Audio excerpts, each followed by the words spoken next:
Welcome to the AEW Dynamite. Oh, I'm talking about Dynamite. We AEW Forbidden Door from London post show. It's your boy ABE from DET. And my name is Thomas Gray. Special guest in the building, brother. I appreciate you joining us, man. What a show. What a show, man. Incredible top to bottom. I could start from the beginning of 0 Hour, but we'd be here all day. So we're going to start at the main event of the 0 Hour, the trios match, and of course, the War Dogs versus Shibata, Hobbs, and Samoa Joe. Hold on one second. They get the win, but how you feel about this trios match and them retaining the titles? I felt for me, I thought it was a really good match. I thought that, the Ops, they need more opponents going forward, but I feel like it was a really good match. I don't know who's going to be the next trios, but who knows? Who knows? Who knows? Who knows, man? I just love, and what's going to happen with Hook? That's a whole nother thing we haven't talked about. Where does he come into this equation? Because the vignettes have been playing. We know he's on the way. Is he going to be the one to sabotage them and cost them the titles? Are we going to get a new version? Whatever it is, it needs to be an upgrade, because when somebody takes a gap like this, you need to come back 20 times better. You can't come back the same Hook, in my opinion. You can't. And I feel like, for me, I think this is a Hook that might have that Taz in him, might have that father side of him coming into this side of him. And I think, you know what, I think he should go? TNT Championship. TNT. Oh, man. Yeah, I'm all for that, man. 1,000% I'm all for that. That'd be incredible. Him, TNT title. Hopefully they can pull that off and make it happen. I'd be ecstatic to see that. But let's move on to the next match. A lot of people were so happy. I got Edge and Christian back. No, you don't, you idiot. It's Adam Copeland and Christian Cage. This is a totally different tag team, totally different federation, but they are still killing it like they were back in the day. But Kill Switch is back, looking better than ever, but it wasn't enough. Christian defeat Sabian and Kill Switch to get the win. Was it the right move for the veterans to get over on the quote-unquote rookies? Here's the thing. I think this is good. And I picked Adam Copeland and Christian Cage for the win. The reason why I picked them and they got the win, I think, because it's in Toronto, because next month's in the All Out. And I feel like, for me, I think this is where we're going to get Adam Copeland, Christian Cage versus FTR. But now I'm thinking we should get Bandito and Brody King versus them, but I don't think we should do that because it wouldn't make sense for the story-wise. So I think FTR versus Adam Copeland and Christian Cage. I did it to you. I confused you. My bad. I know. But yeah, that's what I think they should go next. I think that's what we're going to do. They've been set up for a few weeks. And another piece to this puzzle, I'm really enjoying Nick Wayne's development. I thought when he left, he might float and flounder, but he's been looking strong, man. Yeah. And Mother, what, the G1 Climax? Yep.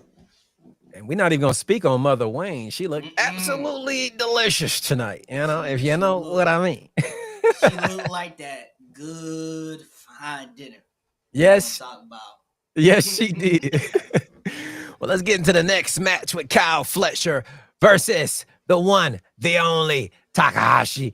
This was a great match. I just love seeing him in AEW. Everything he's been doing, just veterans from New Japan. You can never get enough of them, but this was a damn good match. But it was no way the Proto Star was about to lose as he retains the TNT title. Was this the right decision? Yes, I think this was the right decision. I think because, you have a veteran in him, 5-time IWGP Junior Heavyweight Champion in him, as a person who have seen him many, many years ago. And I think that if he came at AEW, I think this would be a perfect spot for him if he got signed, but I don't think so. But I think Kyle Fletcher, I think he needed this win, and plus it was a really great match. I enjoyed it. So I enjoyed the match. I think that whenever he goes forward from now, I think I don't know who should be facing him because he just beat Dustin Rhodes and he just beat him. So I don't know who should face him next. Right. That'd be one to talk about, man. It's a huge list of names. You could It really is. pull a name out the hat. It's like AEW is so stacked, you really can't do no wrong. You know what I mean? Yeah. It's uh, stacked. stacked. Speaking of stacked, let's talk about this TBS Championship Women's match. We have 4 greats in the ring. Some of the past, some of the present, some of the future. Mercedes Moné, Alex Windsor, Persephone, and Bozilla. To me, Bozilla was an MVP. She looked like a star. She looked like, I was looking at her like, please give me her versus Megan Bain somehow down the line, please. Or Chris Statlander, either one. But Or Willow. oh, stop it, man. Stop it. All right. But we all knew they were not going to defeat Mercedes as she gets the win 1, 2, 3, and is still your TBS champion with her 9 titles. Could we be seeing the world championship as her 10th after what's played out later on in the evening? How'd you feel about this one? I felt like it was a great match. If you guys need to know about something, I don't like Mercedes Moné. That's just me. Listen, as a person who, this is coming from a person who watched her from NXT Black Gold, didn't. I just can't. I can't with her. I can't with her. I think that it should have been Alex Winter. That's who I picked. I think that would have been great for her, but I still thought this match was really great. All the 4 competitors, and I'm not going to have to give credit to her, and I don't want to, but I will. I thought this was really good. I think the women killed it in this match. We're going to talk about the other match later now. I think this match was really great. I enjoyed it very much. And I still say Alex Winter should have won. Because it's in her hometown. It would have been nice, man. It would have been nice to see her pull it off. Her boyfriend was there. He got his moment. She would have got hers. It would have been a great little storytelling ending, but not tonight. After that, though, man, this was one of the best. Just sometimes when people say professional wrestling, you're thinking about the high flying and all this stuff, but this was just straight old school grappling, that old dirty Ring of Honor style wrestling from back in the day. Zack Sabre Jr. defeats Nigel McGuinness with the pinfall to retain the IWGP World Heavyweight Championship. This was a solid match. At the end, I thought every fiber in my body we were gonna get that heel turn from Daniel Garcia, but it did not happen. Not today. They may save it for later. But your thoughts on this match? Where do I begin with this? To me, this match was fantastic. The grappling, the slow pace, the submissions, the body targeting, all of that came into play. We've been wanting this match for years since last year? Mm-hmm. Since Nigel McGuinness came back. And I've been saying to myself for the last few years, I found watching Ring of Honor about a few years ago, not a few years ago, but clips of Nigel McGuinness, a few matches of his, and said, oh, that's the guy. Okay. And I said, 2 of the biggest techno wrestlers in history, in British history, not including Bryan Danielson and Bret Hart. Mm-hmm. Zack Sabre Jr., Nigel McGuinness. Dream matches for many. This was I would even say, better than Bryan Danielson versus Zack Sabre Jr. Because for me, this was poetry. This was beautiful, crafty submission wrestling at its finest. And I am not mad. I know they went to the decision. I said, let me pick Zack Sabre Jr. because it makes sense. Because Nigel McGuinness, what they're going to do with him with the IWGP World Heavyweight Championship. Really can't do anything. So they just picked Zack Sabre Jr. I'm not mad with it. I love the match, and it's one of my matches of the year, top 10, for sure. You heard it first from Thomas. Match of the year candidate, Zack Sabre Jr., Nigel McGuinness. If you guys didn't see it, please do yourself a favor and go check it out right now. Another damn good match. The tag team title match. Bro Dito, FTR and the Hurt Syndicate. They kept the Hurt Syndicate safe. They did not take the pin during the match. They were chased off by Ricochet and GOA, who clearly have some shenanigans going on with MJF, so we could be seeing some type of trios match in the future. Let's pray Cedric Alexander comes out to even the odds. We'll see if that happens. But they were distracted. They left the area, leaving Brodito and FTR.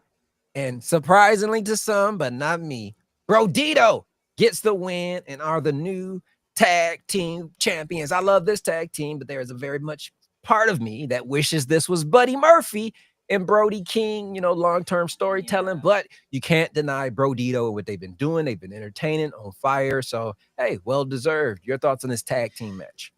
This was the only match that was good to me. I thought it was just a good, solid match. Nothing bad, nothing great. I'm shocked that they went with Brodito. Now, the reason why I picked FTR, because I thought it was going to set up FTR versus Christian Cage and Adam Cole. Same here. All out next month. But no, they went with the other direction. I said, I'm not mad with it. I'm happy that Brody King won his tag team championship. His first ever, second title, but first tag team championship with Bandito. I ain't mad with it. I said in my video that let's see where this goes. Maybe in a different direction. Who knows? I think it was a good match. Solid. I got no complaints about it. I wish Hurt Syndicate would have won, and I wish, like you said, FTR would have won because there's a story to tell after this one. Now we just got to wait and see. Maybe they got something up their sleeve for Brodito.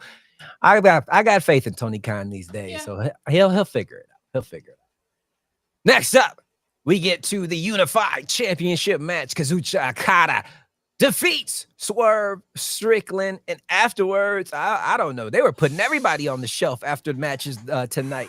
Swerve, he already talked about he had a torn meniscus, so clearly they wrote him off television at the end. Okada went crazy on his knee. Wardlow came out attacking Prince Nana. Out comes Don Callis, and they have another megastar on their hands. I'm telling you, maybe I'm over-exaggerating, living in the hype of the moment right now, but the Don Callis family might quite possibly be the most dominant faction in professional wrestling right now. Am I crazy, Thomas, in saying that right now? No, you're not. You have to cast it. Listen, you have Josh Alexander. You have just returning Wardlow. Cleveland, Ohio represent here. You have just won the G1 Climax.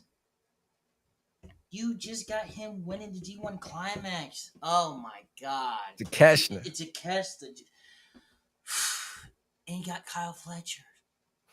Henchicero's hot right now, too. Yeah. Like, this group is just dominant. Man, this group is dominant. Definitely. And they got a leader. We're talking about Death Riders. We ain't talking about them. We talk about Death Riders. More than them. They're dominant.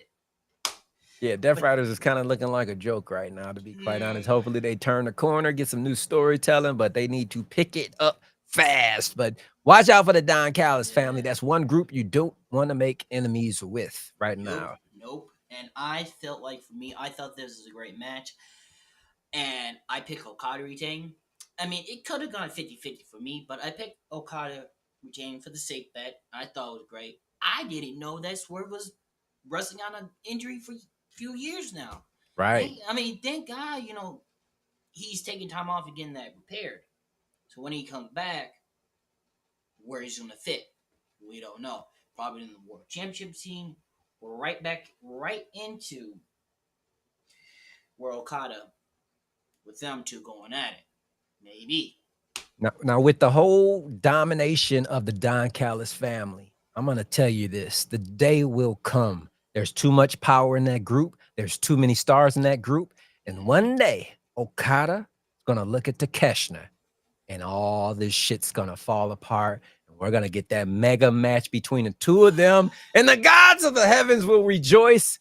And professional wrestling will be alive again. I cannot wait. You can see that coming. You could see it coming a mile away. It's slowly building, but we Slowly are building. here for it. I'm here for it. Yes, yes, yes. Another thing though I'm here for, women's world heavyweight title.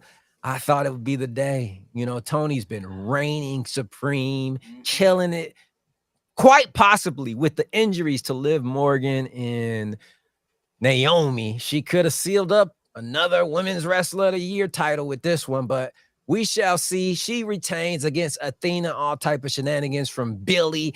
Mina Shirakawa comes out to even the odds, but Toni Storm, timeless. She remains that. And the women's world champion. Your thought on this? Was this the right decision? I was kind of hoping for Athena. I wanted Athena to win as well. To me, I thought it was an awesome match. I enjoyed it. But for me, I wanted Athena to win, but I didn't mind a Tony retain.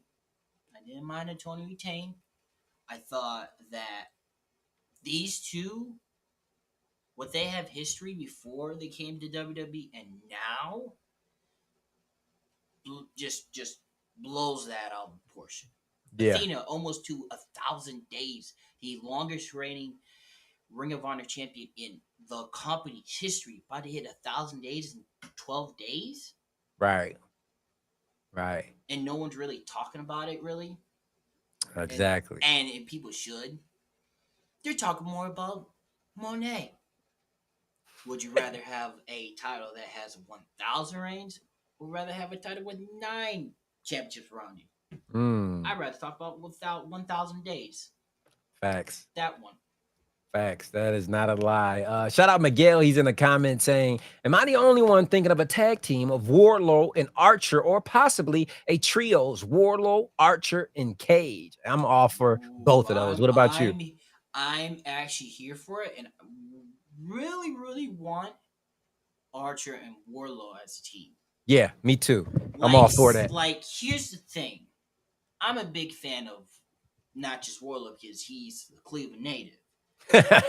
But Lance Archer, another guy who I really like, who should get pushed. He's been there since what? Since the beginning of AEW, kind of. Yep. And I feel like him and Wardlow as a team sounds pretty good. It does. Cannot wait to see what they come out with this. But we just talked about the women's world title. Let's jump into the men's as Hangman Page defeats MJF by pinfall to retain the AEW Men's World Championship. This was a good match. I wouldn't say it was one of the best of the night, but it was solid. MJF, he just does his thing. You know, always he's going to be entertaining. Hangman came out like a superhero at the end with the buckshot lariat, spitting in his face, not using the ring. I really enjoyed this match. It was entertaining, and I like how they have been presenting Hangman. Every title defense is like a superhero. Like, he's carrying the company. He's the hero. He's the cowboy here to save the day. So I'm loving this. Great pick for him to win over MJF. Your thoughts on this one? For me, I would say this was an amazing match. Mm-hmm. I thought it started off great, but the last 15 minutes, it picked up 10 notches. I got up and down my seat every time. Like, oh, that's a 2. Oh, hey, man. Oh, come on. Like, I thought this match was just amazing, and I feel like that we still got that contract. If you ever forgot, he still got that contract. He still's got it. That he still got it. I feel like we're gonna probably, maybe, who knows? We might get another match. We might not, because whoever faced Hangman after this, that's when MJF gonna cash it in. Yeah. Yeah, I feel like we're just not done with this yet. Exactly. Miguel is in the comments saying, would you do a rematch with Briscoe versus Maxwell Friedman for the contract? I would say, why not? Yeah. Why not? Why not? Barbro, last few weeks, has been trying to convince me that they are on this major push for Briscoe, and do not be surprised if they put a rocket on his back and send him to the moon. Now, if they pull off this where he's able to weasel MJF out of his contract, somewhat like Hangman did until he reversed it when he got GOA and Ricochet involved. I think it may be done, and that might be a moment, but Briscoe beating Hangman, that's a stretch. It would have to be a heel with the title, I feel, because he's such a baby face. Yeah. It wouldn't be fair to put him up against Hangman. It wouldn't, but look at what Mark Briscoe has done. Not just as a singles guy, but as a tag team guy. Right. His brother. I think for him, I always loved them boys. Always have. Always have. But damn, Mark Briscoe, world champion, sounds like a nice ring to it. It does, man. That's a feel-good moment right there, man. Definitely. To me, I don't want to compare the two. I think Mark Briscoe is a little bit better of a worker, but it kind of reminds me a little bit of when WWE tried this Ron Killing situation and they fumbled it. But if they would have done that right, you could have took a character who was looked at as goofy and turned them serious, whereas AEW is actually pulling it off. He was the, if a lot of old people might remember the Bushwhackers, you know, when I first started seeing Briscoe, that's what I got. But slowly but surely, it's getting serious and more serious and more serious. And now here I am like, could he be world champion? So they're doing it right. Yeah, Definitely. they are. And I feel like because if you go back, now this is just me, but if you go back to when he was like still goofy when he was with his brother, but serious at the same time, that's what we're getting. We're getting more of that serious side of him, what he did in Ring of Honor with his brother. So I think that's what we're going to get even further. Definitely. Definitely. This leads us to the main event. And there's only one word I could describe this match as fun. I mean, some of my favorite wrestlers in the ring, everybody got their shit in. Everybody hit their moves, false finishes. But Ospreay, Tanahashi, Omega, Ibushi, and Darby Allin get the win over the Young Bucks and the Death Riders. But afterwards, like we talked about Swerve, they writing off people after the matches. I guess when the match went off the air, Moxley got involved and hurt Will Ospreay's neck. So we got Ospreay and Swerve off television for a while. So, you know, both of them gone leaves a lot of room for people to step up and new characters to be inserted into this world title picture. So I really enjoy that. I don't want them hurt forever. No. But AEW is so crowded right now. It's not a bad thing if somebody gets hurt because next man up, maybe 10 times better. He just hasn't got the opportunity to prove it yet. But how much did you enjoy this main event, Thomas? Where do I even begin? I don't know, man. I don't even know. Listen, I said this yesterday to a few of my friends, and I said this yesterday. I said, this match will be for me and will be for the sickles. For me. Because this match, I've been so hype around it. I said, this match will be in my top 5 matches of the year. And boy, it did not disappoint at all. I want to talk to this man. I really want to talk about this match for a good hour if I could. But we're gonna be here all day. The fork in the ear, all type of stuff, man. Listen. I know people don't like it, but for me, I like the fork. It was so good. It was so good. Like the reason why I think we should really have a Darby Allin versus Jon Moxley death match. Reason why, because of like this. They grew up. If you look at their work ethic, one's a little bit lighter, but still be able to take so much punishment, and the other one who's built so big and still move around. He has that MMA background. He still has his street toughness. Both do. So I feel like we're gonna get Mox and Darby. Maybe online, maybe a death match. It's like the student versus the pupil.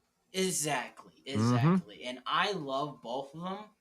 One of them I love since, the Shield days. That's one of my instruments of all time. One of my heroes of all time. And Darby since the start of AEW. So I have a connection with both of them. I feel like this match for me was just it was just fantastic.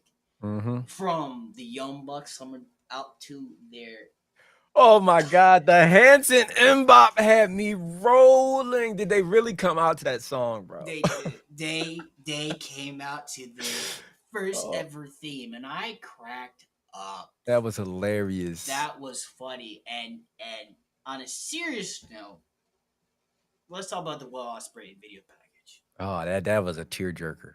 That was still like Will is getting, treatment on his neck.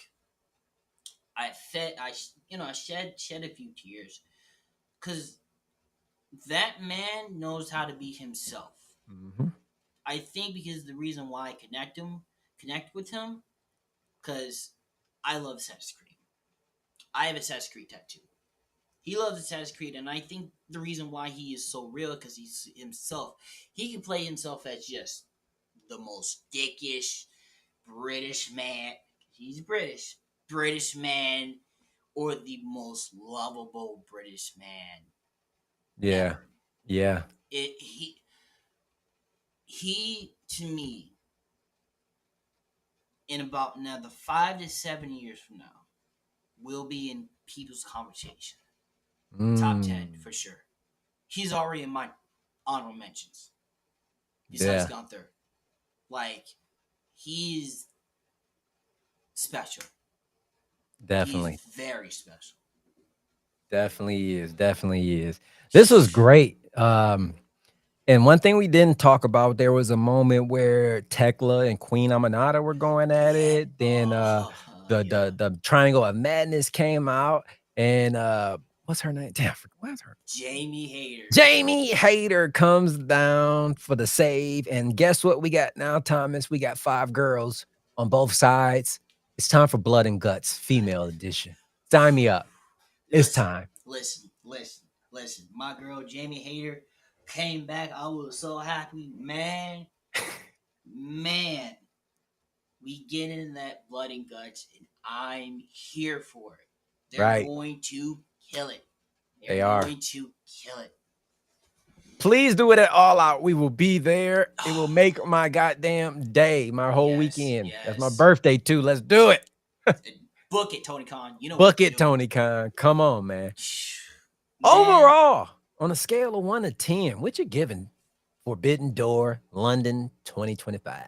5 out of 5. 5 out of 5. Perfect score. I'm going with you. Perfect score for me too. Yeah. There was nothing wrong. Nothing wrong. I enjoyed it. I can't, when I get off this with you, I'm watching it again. Same. I had to end Forbidden Door and unfortunately jump into NXT Heatwave. Then I had to do the post show. Then we're doing this, and I've just been dying to finish everything so I can go back and watch it again. That's how good this show was, man. 10 out of 10 for sure. Great show, man. I want to put something out there. Now, if you remember, Brian Danielson said, I'm not going to get involved in this match. What I thought, he's probably going to come out in the match. And he didn't. He didn't. He didn't. And I said, okay, let me wait until after the match. I said, okay. So the post-credit, the little bar came around. So Right. it's like, okay, shows end happy under all that. Like, yay, we going happy. That nope. Will's gonna be taken out. And then this is when Brian Danielson comes up. Nah. You know who I thought? He's been watching. I know he's been watching. Eddie, my boy, Eddie Kingston. Woo. And I said to myself,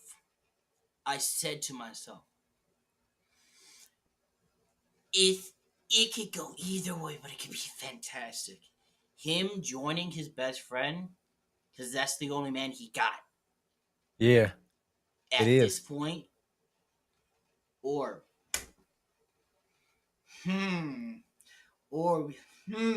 geez. Or we could get a feud between him and Mox one-on-one. Definitely. Like, that would be like their first time. That just felt real. I think this one feels kind of personal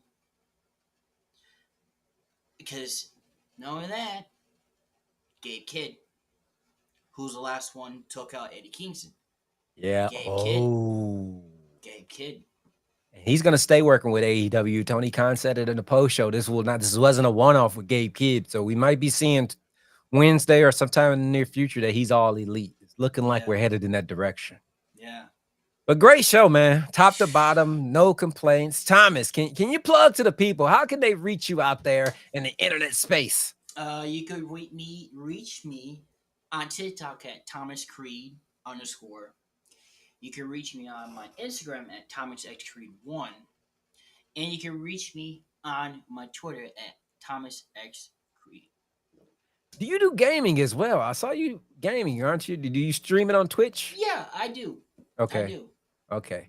Well, you guys check him out on all platforms. And brother, I've been waiting for a long time to have you on because there's so many WWE marks out there. When I see an AEW guy, I'm just begging to have him on, man. So if you ever see me and Ball Bro in our Dynamites or Collision, man, feel free to join, man. The door is always open. I appreciate you tonight, man. Hey, I'm all here for it. I just love wrestling just in general. Exactly. Same here. Here's the thing. Now we've been talking about AEW and all that. I still watch stuff. Same here. All of the other stuff, going on, stuff like that. I try to blank it out. Yeah. Try to blank it out. But I feel like, because I have my 2 inspirations, actually 3 now. Michael Aleister Black, but my personally Johnny Gargano and Candice Ray in there. Like, if it wasn't for them, I would not be here. Hands down. Like, those are the 2 people who I'd like to meet. And I would like to, want to do wrestling one day. Have a storyline with them. Make it really as important. He's from Cleveland, isn't he? Yeah. Hometown guy. Yep. Very, very passionate about the Cleveland, I see. I was over there on our sports channel talking about Shador. I'm like, let me stop for Thomas cut my throat, man. Listen. I've been suffering as a Browns for 21 years, okay? I'm loyal. Listen, you're a Detroit fan. Detroit Lions fan. Now, we both, our teams, we have not done great. Not at all. No. If there's ever like one team that really, if it's possible, now we're both in the same division or in a separate division. We're in separate divisions. Separate divisions, okay? Because I've been watching it for a long time. I can't really keep track with all that.